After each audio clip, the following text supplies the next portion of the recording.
Sir Sudeep sir direction ಮಾಡ್ಬೇಕಂದ್ರೆ ಎಷ್ಟು active ಆಗಿರ್ತಾರೆ? ಯಾಕಂದ್ರೆ ಸುದೀಪ್ ಸರ್ ಡೈರೆಕ್ಷನ್ ಗಳನ್ನ ನೋಡ್ಕೊಂಡ್ಬಂದ್ವಿ, ಆಟೋಗ್ರಾಫ್ ಆಗಿರ್ಬೋದು, ಕೆಂಪೇಗೌಡ ಆಗಿರ್ಬೋದು. ಅಂದ್ರೆ ಎಷ್ಟು ಮಿಂಗಲ್ ಆಗ್ತಾರೆ ಆರ್ಟಿಸ್ಟ್ ಗಳ ಜೊತೆಗಾಗ್ಲಿ, ಕ್ಯಾಮರಾಮನ್ ಗಳ ಜೊತೆಗಾಗ್ಲಿ, ಎಷ್ಟು ಮಿಂಗಲ್ ಆಗ್ತಾರೆ ಸ್ಕ್ರಿಪ್ಟ್ ಅಂತ ಬಂದಾಗ? ಅಲ್ಲ ಇವಾಗ ನಾನು ಅವ್ರ ಡೈರೆಕ್ಷನ್ ಮಾಡಿಲ್ಲ ಒಂದು, ಬಟ್ ನಾನು ಕೇಳಿದ್ದೀನಿ ಸುಮಾರು ಕಡೆಯಿಂದ ಅವ್ರು ಹಿಂಗಿರ್ತಾರೆ, ಯಾವ ರೀತಿ ಮಾಡ್ತಾರೆ. ಯಾಕಂದ್ರೆ ಅವರು ಕೆಂಪೇಗೌಡ ಮಾಡ್ಬೇಕಾದ್ರೆ ನಾವು ಒಂದೆರಡು ಸಲ ಹಂಗೆ ಸೆಟ್ಗೆ ಹೋಗ್ತಾ ಇದ್ವಲ್ಲ,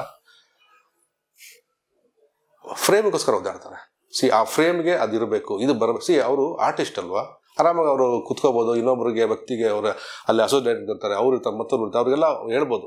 ಬಟ್ ಅವ್ರು ಹಾಗಲ್ಲ, ಅವರು ಸ್ಪಾಟಲ್ಲೇ ನಿಂತ್ಕೊಂಡು ಅವ್ರು ಅದೇ ಹೇಳ್ತಾರೆ. ಒಬ್ಬ ಡೈರೆಕ್ಟರ್ನ ತೊಗೊಂಡವರು ಅವ್ರು ಆರ್ಟಿಸ್ಟ್ಗಳಿಗೆ ಹೆಂಗೆ ಹೇಳಬೇಕು, ಯಾವ ರೀತಿ ಮಾಡಬೇಕು, ಒಬ್ಬ ಕ್ಯಾಮರಾಮನ್ಗೆ ಯಾವ ರೀತಿ ಶಾರ್ಟ್ಸ್ಗಳನ್ನ ಹೇಳಬೇಕು, ಅದು ಔಟ್ಪುಟ್ ಹೆಂಗಿರಬೇಕು, ಯಾವ ಥರ ಬರಬೇಕು ಅನ್ನೋದನ್ನ ಅವ್ರದ್ದೊಂದು ಪ್ರಿಪ್ರೇಷನ್ ಇರ್ತದೆ. ಆ್ಯಕ್ಚುಲಿ ಆ ಪ್ರಿಪ್ರೇಷನ್ ಮಾಡ್ತಾರೆ.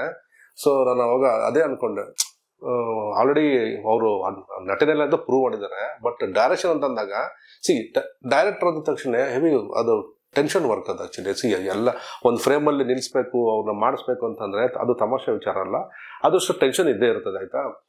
ಸೊ ಸುದೀಪ್ ಸರ್ ನಾನು ನೋಡಿದೆ, ಅದೇ ಫಸ್ಟ್ ಟೈಮ್. ಅದಕ್ಕೆ ನಾನು ನಂದನ ಹತ್ರನೇ ಹೇಳ್ತಿದ್ದೆ, ಯಾಕೆ ಇಷ್ಟೊಂದು ಟೆನ್ಷನ್ ತೊಗೊಂಡು ಸಾರ್ ಮಾಡ್ತಾರೆ ಅಂತ ಅಂದ್ಬಿಟ್ಟು. ಇಲ್ಲ, ಅದು ಅವ್ರಿಗೊಂದು ಪ್ಯಾಷನ್, ಅದು ಆ ಸಿನಿಮಾ ಡೈರೆಕ್ಷನ್ ಅನ್ನೋದು ಅವ್ರಿಗೊಂದು ಪ್ಯಾಷನ್ನು. ಸೊ ಅವ್ರು ಕೂಡ ಅವ್ರು ಡೈರೆಕ್ಟ್ ಮಾಡಿರೋ ಸಿನಿಮಾನು ಕೂಡ ಅವರು ಹಿಟ್ ಮಾಡಿದ್ದಾರೆ ಅದನ್ನ. ಸೊ ಅಲ್ಲ, ನಾನು ಕೂಡ ಆಕ್ಚುಲಿ ರನ್ನ ಟೈಮಲ್ಲಿ ನಾನು ಎಡಿಟ್ ಎಲ್ಲ ಕುತ್ಕೋಬೇಕಾದ್ರೆ ಅಷ್ಟೊಂದು ವಿಷಯಗಳನ್ನ ನಾನು ಅವ್ರದಿಂದ ನಾನು ಕಲ್ತಿದ್ದೀನಿ. ಯಾಕಂತಂದ್ರೆ ಯಾವುದೋ ಒಂದು ಸಣ್ಣ ಒಂದು ಟಿಪ್ಸ್ ಇರುತ್ತೆ ಗೊತ್ತಾ ಒಂದು ಸಿನಿಮಾದಲ್ಲಿ, ಈ ಫ್ರೇಮ್ ಟು ಫ್ರೇಮ್ ಕಟ್ ಮಾಡೋದು, ಮತ್ತೊಂದು ಮಾಡೋದು ಇದೆಯಲ್ಲ, ಕೆಲವೊಂದೆಲ್ಲ ನಾನು ಆಕ್ಚುಲಿ ಅವರಿಂದ ಕಲ್ತಿದ್ದಾನೆಲ್ಲ. ನಾವು ಮುಕುಂದ ಮುರಾರಿ ಮಾಡ್ಬೇಕಾದ್ರೂ ಅಷ್ಟೇನೆ, ಅವರು ಯಾವತ್ತೂ ನನ್ನ ಹತ್ರ ಅಂದ್ರೆ ಬಂದೆ ಹಿಂಗ್ ಮಾಡೋ ಇದು ಅಂತ ನಾನು ಹೇಳ್ತಿರಲಿಲ್ಲ. ನಾನು ಒಂದ್ಸಲ ಫ್ರೇಮ್ ಇಟ್ಟು ಒಂದ್ಸಲ ಅವ್ರನ್ನ ಸುಮ್ಮನೆ ಹಂಗೆ ಸೈಡಲ್ಲಿ ನೋಡಿದ್ರೆ ಜಸ್ಟ್ ಸನ್ನೆ ಮಾಡೋ ಅಷ್ಟೇ. ಸುಮ್ಮನೆ ಅವ್ರು ಹಿಂಗೆ ಬಂದು ಹಿಂಗೆ ಹೋಗು, ಹಿಂಗೆ ಬಾ. ನಾವು ಕೂಡ ಅದನ್ನ ಕಲ್ತಿದ್ದು ಹಿಂಗೆ ಫಸ್ಟ್ ಹಿಂಗಂತ ಇದ್ವಿ ಆಕ್ಚುಲಿ, ಹಿಂಗೆ ಬರ್ಬೇಕಂತ. ಇವಾಗ ಟ್ರ್ಯಾಕ್ ಕಂಟ್ರೋಲ್ ಅಥವಾ ಶಾರ್ಟ್ಸ್ ನಾನು ಏನಾದ್ರು ಯಾರಿಗಾದ್ರೂ ಹೇಳಬೇಕು ಅಂತಂದ್ರೆ ಕೂಡ ನಾವು ಇವತ್ತಿಗೆ ಹಿಂಗೇ ಹೇಳೋದು. ಅದು ನಮಗೆ ಅವ್ರು ಹೇಳ್ಕೊಟ್ಟಿದ್ದು. ಅದು ನಾವು ಶಾರ್ಟ್ ತೆಗಿಬೇಕಾದ್ರೆ ಆ ಶಾರ್ಟ್ ಮೂವ್ಮೆಂಟ್ ಆದ್ಮೇಲೆ ಅವ್ರು ಮಾಡ್ರೆ ಅವ್ರು ಹಿಂದೆ ಕೂತಿರ್ತಾರಲ್ಲ, ಅವ್ರು ನೋಡ್ತಿರ್ಬೇಕಾದ್ರೆ ನಾನು ಜಸ್ಟ್ ಅವ್ರನ್ನ ನೋಡ್ರೆ ಸಾಕು, ಅವ್ರು ಜಸ್ಟ್ ಹೇಳ್ತಾರೆ. ನಾನು ಫ್ರಂಟಿಂದ ಬ್ಯಾಕ್ ಬಂದಿದ್ರೆ ಅವ್ರು ಹೇಳ್ತಾರೆ, ಇಲ್ಲ ಬ್ಯಾಕಿಂದ ಫ್ರಂಟ್ ಹೋಗಿ ಚೆನ್ನಾಗಿರುತ್ತೆ ಅಂತ.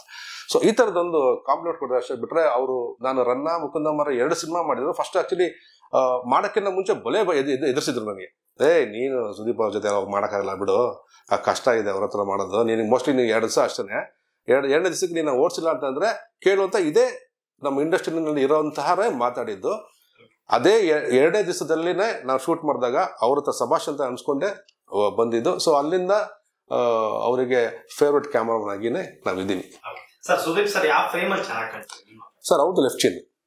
ಆಮೇಲೆ ಇನ್ನೊಂದು ಏನಂದ್ರೆ ಅವ್ರ ಫೇವ್ರೆಟ್ ಅನ್ನೋದಕ್ಕಿಂತ ಅವ್ರು ಯಾಕೆ ರೈಟ್ ಚಿನ್ ಕೊಡಲ್ಲ, ಅವ್ರು ನೀವು ಬೇಕಾದ್ರೆ ರನ್ನ ನೀವು ಅಬ್ಸರ್ವ್ ಮಾಡಿ, ಪ್ರತಿ ಫ್ರೇಮು ನಾನು ಇಟ್ಟಾಗ ಕೂಡ ಅವ್ರದ್ದು ಕ್ಲೋಸ್ ಅಪ್ ಗಿಸಪ್ ಅಲ್ಲಿ ಏನು ಇಟ್ಟಾಗ ಕೂಡ ಅವ್ರದ್ದು ಲೆಫ್ಟ್ ಚಿನ್. ಯಾಕಂತಂದ್ರೆ ಅವ್ರದ್ದು ಹೇರ್ ಸ್ಟೈಲ್ ಹಂಗಿದೆಯಲ್ಲ, ಅದು ಆ ಹೇರ್ ಸ್ಟೈಲ್ ತಗ ಆ ಲೆಫ್ಟ್ ಚಿನ್ ಚೆನ್ನಾಗಿ ಕಾಣುತ್ತೆ. ಯಾಕಂದ್ರೆ ನೀವು ರೈಟ್ ತೆಗೆದಾಗ ಏನಾಗುತ್ತೆ, ಅವರು ಹಿಂಗೆ ವಾಚ್ ತೆಗೆದ ಈ ಪ್ರೊಫೈಲ್ ಚೆನ್ನಾಗಿ ಕಾಣಲ್ಲ ಯಾವಾಗಲೂ ಅದು. ಸೊ ಯಾವ್ದಾಗ್ಲಿ ಹಿಂಗೆ ತೆಗೆದ್ರೆ ಹಿಂಗೆ ತೆಗಿಬೇಕು, ಹಿಂಗೆ ತೆಗೆದ್ರೆ ಹಿಂಗೆ ಅಂದ್ರೆ ಪ್ರತಿಯೊಬ್ಬರು ಕಾಣೋದು. ಯಾಕಂದ್ರೆ ಇದು ಅವ್ರಿಗೆ ಒಂದು ಮಾರ್ಕ್ ಇರುತ್ತೆ ನೋಡಿ ಗೊತ್ತಾ, ಯಾವಾಗ ಹಿಂಗೆ ತೆಗಿಬೇಕಾದ್ರೆ ಅದು ಈ ಕಡೆಯಿಂದ ಚೆನ್ನಾಗಿ ಕಾಣಲ್ಲ ಯಾವಾಗಲೂ. ಸೊ ಯಾವಾಗಲೂ ಪ್ರಿಫರ್ ಲೆಫ್ಟ್ ಸೈಡೇ ಅವ್ರು ಮಾಡೋದು.